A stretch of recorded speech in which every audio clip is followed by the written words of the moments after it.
El Evangelio de nuestro Señor Jesucristo según San Lucas. Los padres de Jesús solían ir cada año a Jerusalén para las festividades de la Pascua. Cuando el niño cumplió 12 años, fueron a la fiesta según la costumbre. Pasados aquellos días se volvieron, pero el niño Jesús se quedó en Jerusalén, sin que sus padres lo supieran. Creyendo que iba en la caravana, hicieron un día de camino.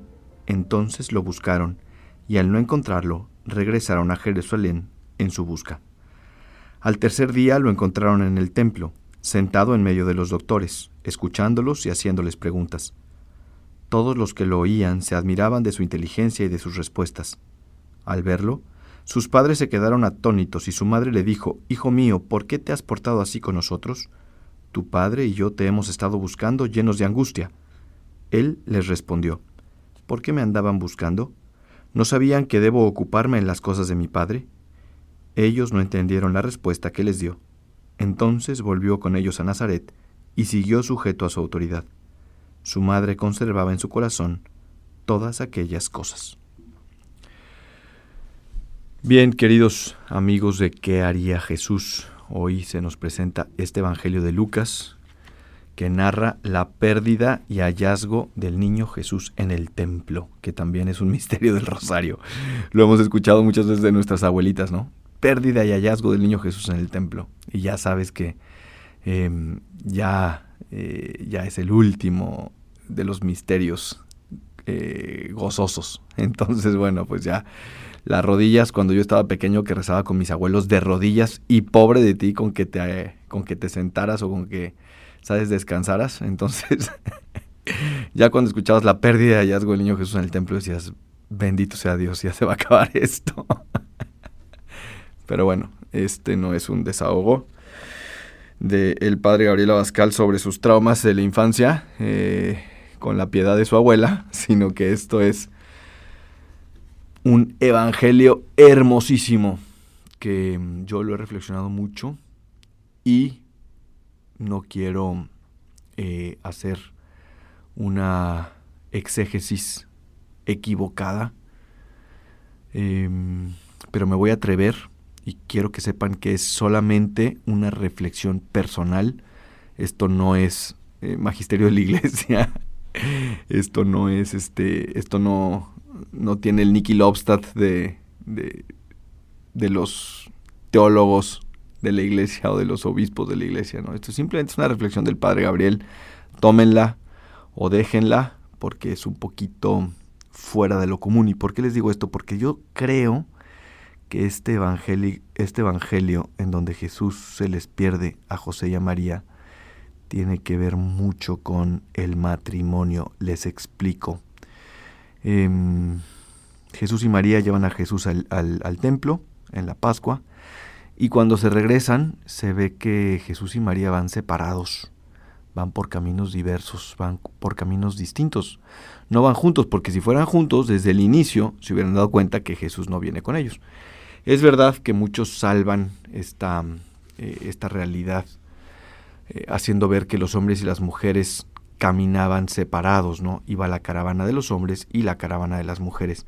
Bien, puede ser, es lo más probable. Los estudiosos, como les digo, pues es lo que proponen, y yo no quisiera oponerme a ellos, pero quizá José y María nos quisieron dejar este evangelio para todos aquellos matrimonios que a veces viven dificultades, ¿no? Yo no digo que José y María hayan tenido dificultades, estoy seguro que fueron un matrimonio perfecto, pero ¿por qué no pensarlo así?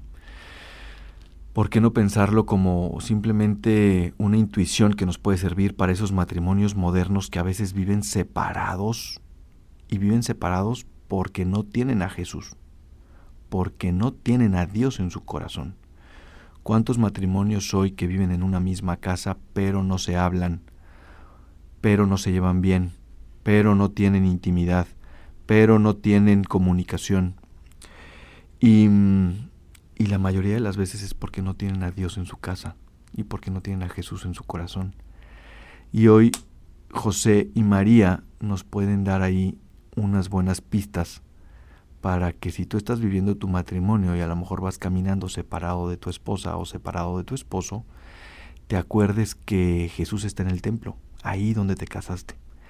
Ahí en esa iglesia, en ese altar en donde prometiste fidelidad a tu esposa o a tu esposo, ahí está tu matrimonio, ahí está tu felicidad, ahí en donde está Dios.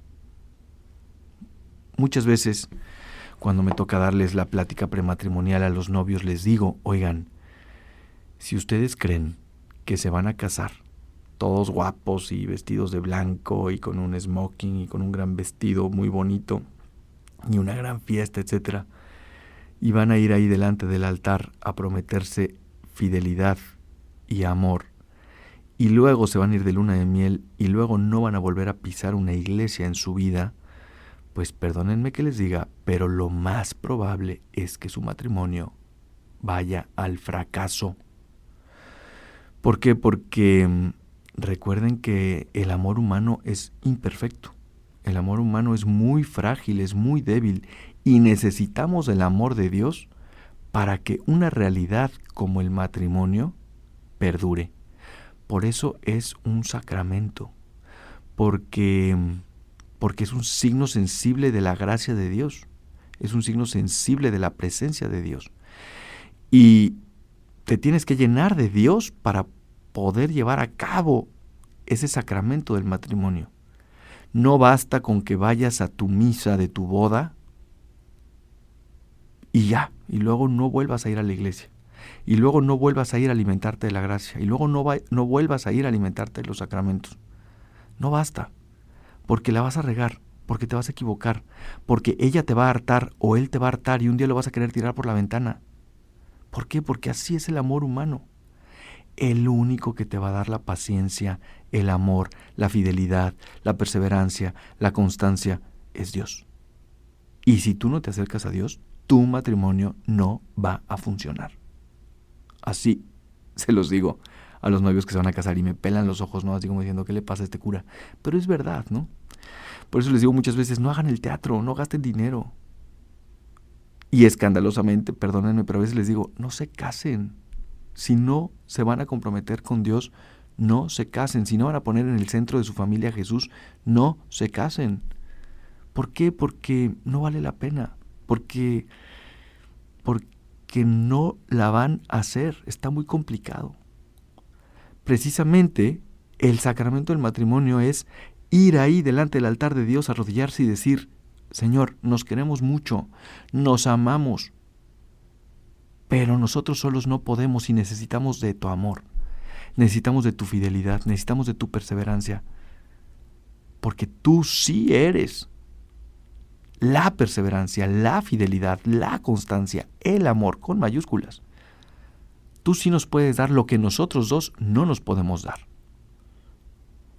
Así que este evangelio nos hace recordar a los matrimonios cuando José y María caminaban separados. Insisto en que no estoy intuyendo, que no estoy de alguna manera haciendo ver que estuvieran peleados o separados José y María, pero a lo mejor nos dejaron este ejemplo como para que lo captáramos así. Caminando separados sin Jesús está muy complicado. ¿Qué hacen José y María? Regresan al templo. ¿Y qué se encuentra en el templo? A Jesús. Y ahí estaba Jesús enseñándole a los doctores. Y ahí estaba Jesús dando su sabiduría. Y ahí estaba Jesús dando vida. Ahí estaba Jesús. Y todos alrededor de él. Y entonces seguramente, y esto no sale en el Evangelio, pero casi se los puedo asegurar que fue así, le dice José a María, oye, pues dile al niño que qué onda, ¿no? Que por qué se quedó aquí, porque si le digo yo, le voy a poner un cachetadón y voy a echar a perder el Evangelio. Entonces efectivamente María se regresa y va ahí con Jesús y le dice, oye, hijo, ¿por qué nos has hecho esto? Y Jesús le responde, ¿no sabían que debo ocuparme en las cosas de mi Padre? ¡Wow! María se queda como que, ok. Imagínense. Bueno, pues eso mismo que Jesús le respondió a su madre y a su padre que estaba escuchando ahí, Les dice Jesús a ustedes como casados, a ustedes matrimonio, a ustedes que me están escuchando. Jesús les dice, oigan, recuerden que lo primero que tenemos que hacer es ocuparnos de las cosas de Dios. Tú como matrimonio lo primero que tienes que hacer es ocuparte de las cosas de Dios. Tú como matrimonio lo primero que tienes que hacer es acudir a Dios, acudir a la oración, acudir a los sacramentos, vivir tu fe. Y lo demás vendrá. La prosperidad, el bienestar, la familia, el crecimiento personal, el crecimiento económico, vendrá por añadidura. Pero tú como matrimonio eres sacramento, eres signo visible del amor de Dios. Acércate a Él. Ocúpate de las cosas de Dios. Ocupa a tus hijos en las cosas de Dios. Pon a tus hijos delante de Dios. Esa es tu principal labor. Pon a tu esposa, a tu esposo, a tus hijos, a tu familia entera delante de Dios. Pon a Dios en el centro de tu familia, en el centro de tu vida, en el centro de tu matrimonio. Y entonces todo lo demás se va a empezar a dar. Bien, pues ya me pasé del tiempo. Creo que esto da para mucho más, para reflexionar juntos más. Espero no haberles escandalizado con esta intuición. Pero bueno, ojalá que les sirva.